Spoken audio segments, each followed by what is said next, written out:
Well, it came about 45 minutes ago, a news release from the McCain camp claiming GOP poll watchers are being intimidated in several Philadelphia precincts. Now brace yourself. We may hear this from both sides. Dozens of reporters found out across the country today voting appears to be going smoothly just about everywhere except for Philly, in parts of that city anyway.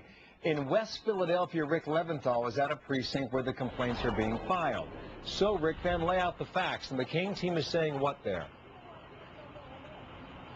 Well, they're saying that some Republican poll watchers were asked to leave this polling place because the judge of elections said that the Democrats are the party of power here, that the Republicans are in the minority, and they would have to leave. This is what the Republican poll watchers said. When we showed up here, a Democratic poll watcher said that's not the case, that she was also asked to leave and that they would all be allowed in intermittently.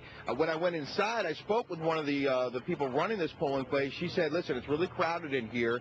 We're trying to make room for the people who are actually doing the voting. And we're just trying to keep things orderly. And in fact, we can show you the back door here, where you can see the back of some of the voting machines. It is crowded in there. I walked inside, took a look. There are some long lines here. There are actually three precincts voting in this location. And apparently, this is certainly some sort of an argument going on here between Republicans and Democrats. But according to the Committee of 70, which is an independent election watchdog group, they say there's no problem here, Bill. All right, Rick, thank you for that. By the way, the direct charge of intimidation went to what? Simply that they weren't being allowed to monitor the election process, that they weren't being allowed to watch the voting going on to make sure that there were no irregularities. I've got one of the gentlemen who's making the complaint here. Are you saying that there are irregularities going on inside? What we're saying is that the poll watcher is not being allowed to stay in the poll and watch. He's been asked initially to leave.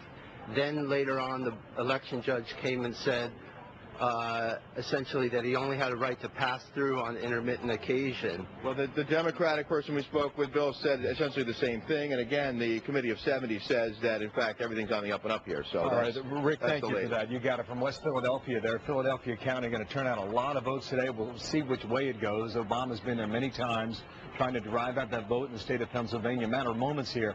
We're going to talk to a woman who was with us yesterday. She has an internet site and is plugged in to all the complaints across the country. We'll see what she's working on so far this morning. It is early, 9:03 in the morning here. But Philly is really important. I mean, the Obama campaign was just saying this weekend, you tell us how the vote goes in Philly, and we'll tell you how Pennsylvania is going to go. So we're going to be watching that all morning.